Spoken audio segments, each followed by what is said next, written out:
이렇게 체온이 낮은 사람이 그렇게 많다는 겁니까? 저희들이 이제 환자를 보면서 꼭 체온을 재고 많은 분들을 대하잖아요. 예. 거의 90% 이상이 36.5도를 유지하지 못하고 있고요.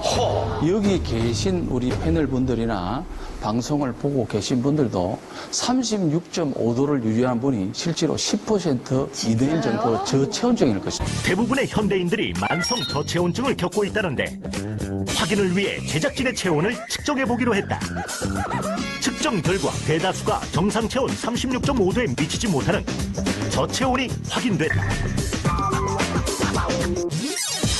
우리가 지금 이 온도하고 역방향인 행동을 계속하고 있습니다. 그래서 겨울에 아주 덥게 하고 옷은 가볍게 입으니까 몸에 있는 온도를 조절하는 시상하부에 있는 온도 중추가 결국은 혼란을 일으키게 되죠. 이게 계속되게 되면 결국은 우리 몸의 온도를 조절하는 기관이 결국은 아무것도 못하게 됩니다. 열이 많은데 왜 체온은 낮게 나타나는 겁니까? 그럼? 이제 오해하는 분들이 많습니다. 내가 열이 많은 체질이고 다이얼질인데 왜 체온이 떨어지느냐. 네. 그 열의 기전을 몰라서 하시는 거예요. 열이 많다는 것은 하복부나 다리가 따뜻해야 정상적인 열입니다. 그것이. 하복이 찬다든가 손발이 차게 되면은 그 찬 부위가 열을 위로 올립니다. 열은 위로 올라갑니다.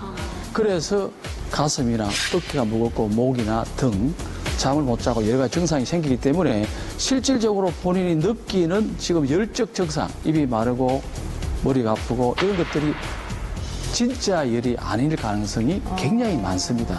그다음에 비만인 어린이와 그다음에는 아니면은 좀 마른 어린이 네. 상대적으로 보면은 비만인 어린이가 훨씬 더 체온이 낮습니다. 이게 나이 먹게 되면은 정말 굶어도 이렇게 살이 찌게 되더라고요. 근데 예, 예. 이런 거 나이살도 체온이 떨어지는 것과 관련이 있는 게 예, 맞습니까? 나이가 들어서 생기는 나이살이라든가 병살 모두 실제로 중심은 저체온이 원인이 돼서 살이 찝니다. 보통 살이 찌게 된 사람들이 보통 이렇게 열이 많다고 착각해서 주로 살찐 사람들이 찬물을 굉장히 많이 먹어요. 그런데 열이 많은 것이 아니고 허열이라 해서 가짜 열이 많다 보니까 위쪽에 이제 구갈이 생기는 건데요. 비만한 사람들은 거의가 체온이 떨어져 있습니다. 일반적으로 또 연세가 들면 나이가 들게 되면 당연히 에너지를 만드는 힘이 떨어지기 때문에 체온이 떨어지게 됩니다. 그래서 몸속에 열이 부족하기 때문에 이 부족한 열을 지키기 위해서는 인체가 지방을 만들어서 그 결과 비만이 됩니다. 특히 아랫배 쪽에 냉한 사람들은 무조건 복부 뱃살이 찔 수밖에 없기 때문에 비만한 사람들은 거의가 체온이 떨어져 있다고 생각하시면 되고요. 대사력, 생명력, 면역이 떨어지게 피로가 옵니다. 심신의 피로, 스트레스, 과로 이런 것들이 생기실 적에 피로가 풀리지 않는 것이 첫 번째 오게 되면 내 몸이 저체온증인 것 같다 생각하시면 좋을 것 같습니다. 자, 그렇다면 2단계는 뭡니까? 두 번째는 어깨 결림 목, 한강통이라든가 목이 뻣뻣하고 머리가 자주 무겁고 하는 분들도 보면은 냉증으로 즉 또는 저체온증으로 생길 수 있는 두 번째 단계가 그런 증상이 생깁니다. 이 저체온이라든가 냉증을 방치하게 되면요, 제일 먼저 체온에 가장 예민한 부위가 손발이에요. 수족 냉증이 거기 쉽게 생각하는데 굉장히 무서운 병 중에 시작이고요. 혈관이 보통 온도가 떨어지게 되면 수축을 하게 돼 있는데 이런 네이노 증후군이 있는 분들은 과도하게 수축을 해요. 더 심하게 수축이 됩니다. 그래서 손가락 색깔이 창백해져 변화가 되고 가렵거나 통증을 동반할 수가 있습니다. 다리로 가는 동맥이 폐색, 막혔다. 다리로 가는 동맥이 막힌 걸 하지 동맥 폐색증이라고 하고요. 이런 분들이 발이 시리라고 이렇게 호소하는 경우가 많이 있거든요. 그런 경우는 실은 동맥이 막혀서 그런 겁니다. 결국에 산소와 영양분이 공급이 안 돼서 발에 괴사가 될 수도 있습니다. 왼쪽처럼 상처가 나더라도 잘 안 낫게 되고 심한 경우에는 괴사가 되고 저희가 역학조사를 하게 되면 이런 상처가 있는 경우에는 치료를 안 했을 때 1년 내에 2분 중에 한 번 50%는 다리를 절단한다고 그럽니다. 소화기능이 저하가 옵니다. 일반적으로 음식을 과식하게 되면 한 40% 이상이 혈액이 소화로 가기 때문에 보통은 한 20% 이하로 가 있고 운동을 하면 5%도 안 가거든요. 저체온증 환자들은 대체로 소화 기능이 다 떨어져요. 최고저는 장이 차니까 당연히 변비라든가 복부 냉증이 시작되고 그다음 비만, 냉증이 있고 변비 있으면 거의 복부 비만이 생길 수밖에 없고요. 그다음에 당뇨나 고혈압, 체온이 떨어지니까 혈관에도 문제가 오겠죠. 각종 통증들, 결립 증상 심각한 것도 다 그렇고요. 그다음에 여자들은 생리통이나 불임도 실질적으로 여성의 하복부 냉증으로 인해서 생기는 질환을 볼 수가 있고, 첫 번째가 배설 기능이 떨어져요. 소변을 잘 못 본다든가 변비가 생기게 되고요. 그다음에 제일 중요한 자율신경의 실조가 와요. 호흡이라든가 심장의 박동수라든가 수면, 동공 조절이라든가 인체의 면역 기능이 급속도로 떨어지고 항상성이 떨어질 수밖에 없고요. 세 번째는 알레르기 반응이 생깁니다.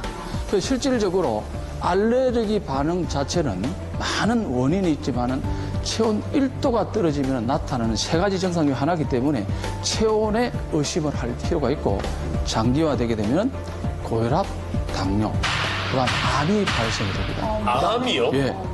암 환자는 특히 35도에서 암세포가 정식하는 힘이 굉장히 강해집니다. 즉 1.5도가 떨어졌는데도 불구하고 암세포의 정식 능력은 놀랄만하기 때문에 1도나 1.5도, 0.5도 차이가 이렇게 중요합니다. 우리나라는 매년 20만 명이 넘는 암 환자가 새로 발생합니다. 국민의 평균 수명인 81세까지 살았을 경우 암이 발생할 확률은 이렇게 37%나 되는 것으로 나타났습니다. 내 몸을 지키는 면역력, 체온 1도에 내 건강이 달려있다? 보통 암이라고 하면 우리 몸에서 이제 하루에도 5,000개 이상이 만들어지는데 그 암세포를 빨리 가서 없애서 암으로 자라지 않게 하는 그것이 바로 면역력인데 그 면역력에 문제가 생기면 결국은 우리가 감염이 오게 되고 암에 걸리게 되는 거죠. 실제로 암 환자의 면역세포가 들어서 암을 없애는 장면입니다. 이거는 복부의 림프절에 생긴 암인데 지금 긴 게 암세포고 옆에서 왔다 갔다 하는 게 면역세포입니다. 지금 암이 없어집니다. 지금 오른쪽에 저체온의 바보 면역세포를 보면 전혀 암을 공격하지 못합니다. 무동이네요, 무동. 도리어 암세포가 면역세포를 공격하는 장면도 볼 수 있습니다. 우와, 이거 너무 신기해요. 엄청 신기하다, 암세포가. 그렇죠? 여러분, 일도를 올리는 게 결국 우리 몸에서 암을 예방하고 암을 치료할 수 있는 가장 기본적인 방법. 그럼 체온을 저는 말합니다. 새벽에 34점 몇 도까지 떨어지던데 그러면 저렇게 암세포를 그때 만나면 저러고 있겠네요? 예, 그럴 가능성이 있습니다. 그래서 빨리 체온을 올려줘서 면역세포한테 공격을 하게 할 수 있는 그런 준비를 해야 되죠. 암부터 당뇨, 고혈압, 고지혈증, 심근경색이나 뇌경색까지 우리가 정말 피하고 싶은 무서운 질환들의 가장 근본적인 원인이 바로 저체온이라고 합니다. 과연 내 체온은 정상일까? 네, 보여주세요. 저체온 체크리스트. 아침에 일어나면 피로감을 느끼고 밤에도 잠이 잘 안 오는 편이다. 생리통, 생리불순으로 매달 스트레스를 받는다. 세 번째, 손발이 차갑고 저린 편이다. 네 번째, 허리, 무릎 등 근육과 관절에 항상 통증이 있다. 소화불량과 복부 통증으로 설사나 변비가 잦은 편이다. 여섯 번째, 복부 비만이다. 일곱 번째, 무기력증, 우울감으로 무엇을 해도 기운이 나지 않는다. 그렇다면 이제 이렇게 무시무시한 질병들을 좀 막을 수 있는 방법이 없을까? 좀 이것 좀 알려주셨으면 좋겠는데요. 네, 우리 중심 체온이 1도씨가 높아지면 우리 면역력이 5배 이상 강해지게 되고, 그다음에 체온이 10배 높아지게 되면 혈액순환이 원활하게 되고, 혈액순환이 원활하면 에너지 공급이 더 좋아집니다. 그래서 에너지 공급도 좋아지고 또 어떤 혈액순환도 좋아져서 이런 적정 체온을 유지하게 되면 우리 몸속에 작용하는 여러 가지 효소들 또 에너지 전달 물질이 활발하게 작동이 돼서 굉장히 좋은 상태가 됩니다.